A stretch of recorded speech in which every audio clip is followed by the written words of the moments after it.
DevOps, SRE, cloud engineering. I have worked across all three, and here's something no one tells you. All these roles have almost the same tools, but they are completely different jobs. And out of confusion, a lot of people try to prepare for all three, end up hireable for none. A quick reality check around 2026. Companies are hiring not based on how many technologies you know, but how well you understand the job responsibilities. And with AI changing how we work, these roles are evolving a lot faster than you think. So in this video, I'm going to walk you through the difference between DevOps engineer, SREs, and cloud engineer. And once you become familiar with the tools and technologies, the processes, practices, and the salary each role offers, you can decide which role you want to prepare for. Remember, whenever you are starting a new tech career or want to switch into a newer role, start by reverse engineering the responsibilities. Look into LinkedIn and other platforms, what other people are focused on, and then start preparing. Now, back to our DevOps focused roles. I'll be comparing DevOps, SREs, and cloud using the same parameters. Number one, the primary goal of the role. Second, the job roles that falls under each bracket. You may not find SRE roles as it is. There are other titles that also come under the same bracket. We'll go through the non-negotiable skills for each of these roles, the impact of AI, interview expectations, and what can increase your chances to get hired for a specific role. Let's get started. Now, before getting into the comparison, here's a quick reality check.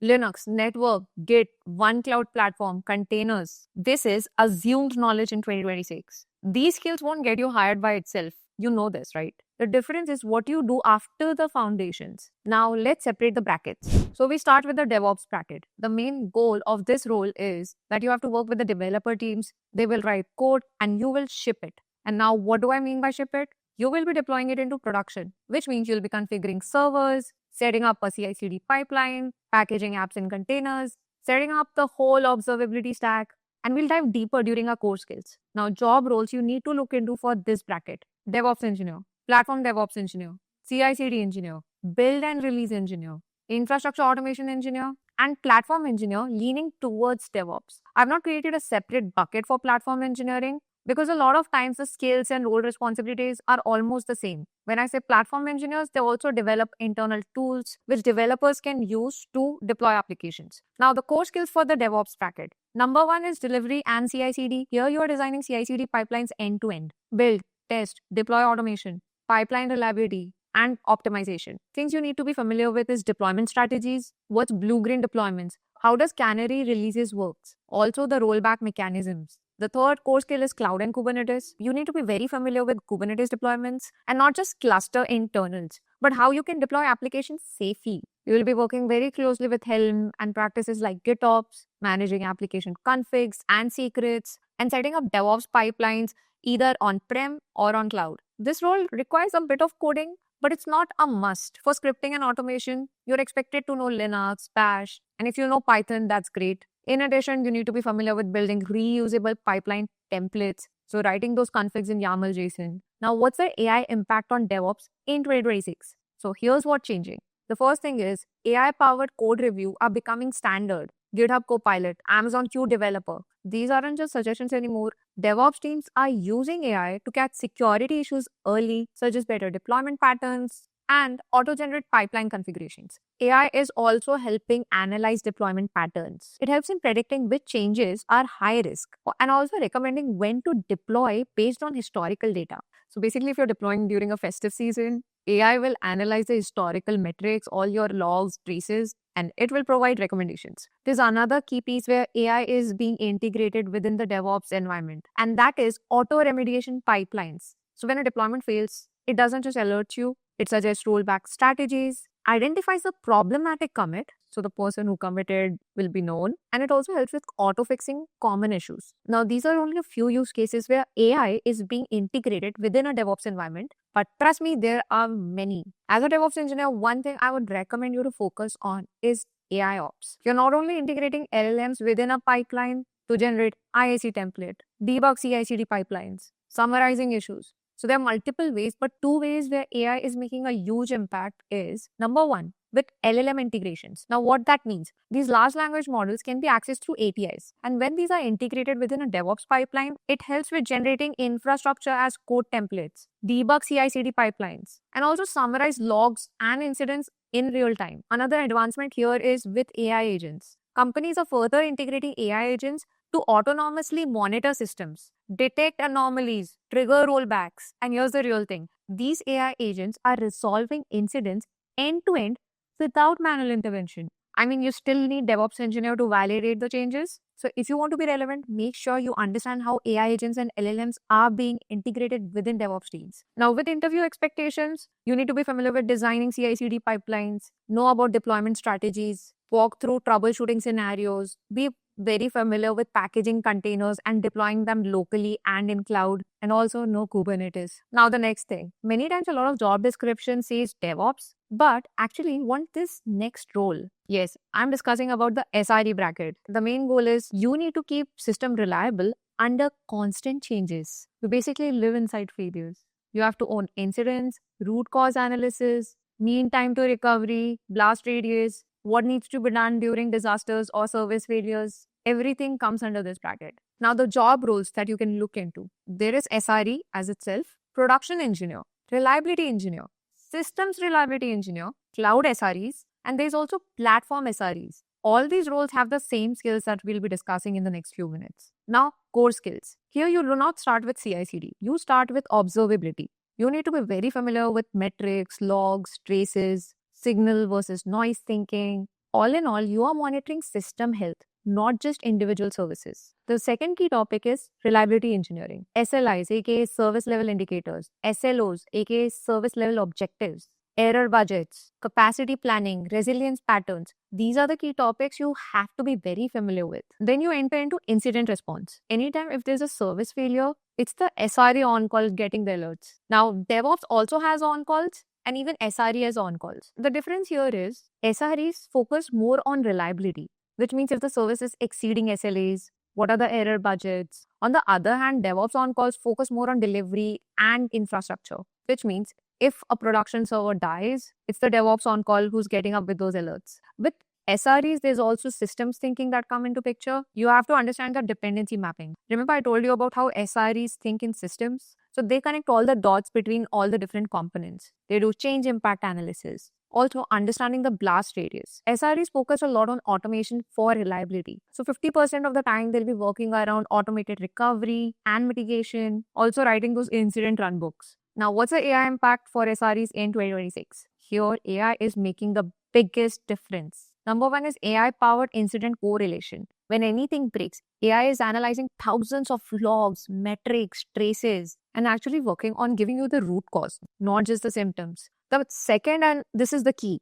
AI is also helping with predictive anomaly detection. This is an interview question. Basically, interviewers can ask you how AI is helping with proactive monitoring. So you can focus a little bit more around how agents can be integrated into the systems. They won't wait for the alerts. Those agents will learn the system's normal behavior and flag degradations before they turn into incidents. Example, if a certificate is about to expire or if the database is slowly filling up, AI can catch it before you do. There's also automated root cause analysis. It can correlate recent deployment configs. It can help generate RCA drafts and also what recently changed that could have led to this incident. AI is also helping in generating context-aware runbooks, which means it can suggest mitigation steps based on similar past incidents. Now, there could be an interview expectation here around walk through a real outage, reason under incomplete information, explain what broke, why it broke, and how did you fix it. Have a story ready with you. Now, here's the reality check. The hardest SRE problems isn't alerts, but it's understanding what changed and what depends on what. This is why teams are using to start platforms like AnyShift. Instead of layering AI on top of alerts, AnyShift builds a live knowledge graph of your production environment, services, infrastructure, dependencies, changes, everything. And when incident hits, you see what's changed, what's impacted, and the actual blast radius. But also, it doesn't wait for things to break. There's a feature called Proactive ANI that monitors your infrastructure continuously. Error patterns, anomalies, certificate expirations, slow degradations that haven't triggered alerts yet. And here's what I think is the coolest. It works as a knowledge base. Basically, anyone can ask in plain English, what depends on this database? What changed in the prod in the last 2 hours? And get real answers grounded in your live infrastructure. No more Slack archaeology. Also, no more hunting down that one person who built that infrastructure 3 years ago. This is what AI-powered SRE actually look in 2026. It's not replacing human judgment, but it's giving you the context to make decisions faster. For SREs and platform engineers, this means lesser firefights, faster incident resolutions, and way better visibility. If you want to try out the AnyShift platform, the link is in the description below. Now, here's where things get interesting. Cloud engineering. The primary goal for this bracket is to build and manage correct cloud infrastructure. The keyword is correct. You design to avoid failures at all costs. Now, job roles in this bracket: cloud engineer, cloud infrastructure engineer, cloud platform engineer,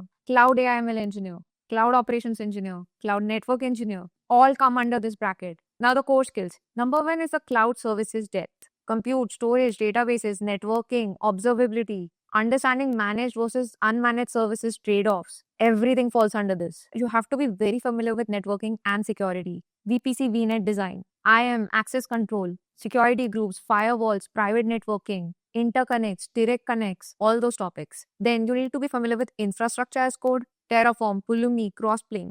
Know how these are used for environment standardization. Also for reproducible infra. The key skill under this bracket is cost and scalability. Cloud is known for pay-as-you-go model, right? So you need to understand a lot around optimization strategies further in cloud. How do you design auto-scaling? Can you scale to zero? Should you use serverless versus on-demand instances? Capacity planning. Key piece here is, again, know the trade-offs. Now, AI impact on cloud engineering in 2026. Like every other field, cloud is changing fast with AI workloads. So as a person from this domain like DevOps, SREs, cloud, you should focus on AI infrastructure deployment. Cloud engineers are now expected to manage and optimize AI workloads, setting up GPU clusters, configuring inference endpoints, managing vector databases for RAG applications. Here you do not need to build a model, but you do need to know how to deploy an LLM. How do I optimize inference costs? What's the difference between SageMaker, Bedrock, or Vertex AI? There are again managed AI services in cloud as well as unmanaged AI environments in cloud.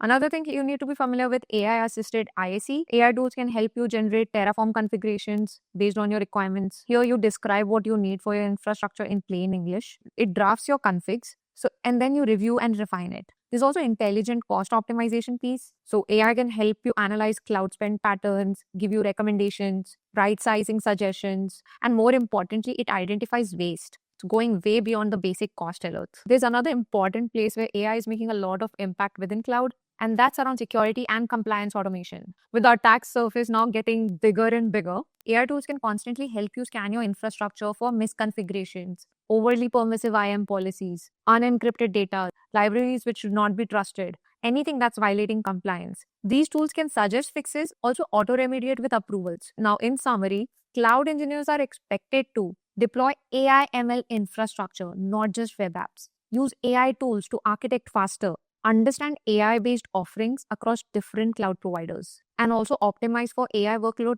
cost as well as performance. Interviews are mostly based on scenario-based questions. How do you design the whole infrastructure end to end? What would be the request of a journey within this cloud application? Justify your service choices between IaaS, PaaS, or SaaS, cost, scaling, and security trade-offs. Now, here's a side-by-side recap for you. So, which one should you pick? If you want to work closer with the developer teams, also focus more on delivery, then you should look into DevOps. If you like debugging under pressure and doing incident response, SRE is the role for you. And if you're still exploring and confused between networking, data, AI/ML, or DevOps, go with cloud. The reason being, it's like an umbrella. Once you know the platform, you can focus on a niche. And even in the future, if you want to change the niche, it gives you the flexibility because you already know the platform. And the key thing to note here, be comfortable using AI. It is deeply changing how enterprises work. If you're not upskilling with AI tools, technologies, architectures like RAG, vector databases, LLM endpoints, then you're lagging behind. So my last thoughts here would be: pick one role, go deep, get really good with that one thing, and then learn to leverage AI within that role. That's it for today. Drop a comment which bracket you're going for. Also, if you have any questions. If this helps, hit subscribe. I'm Vishaka, and I break down cloud careers, AI infrastructure, and what you can do to upskill within these roles. See you in the next one.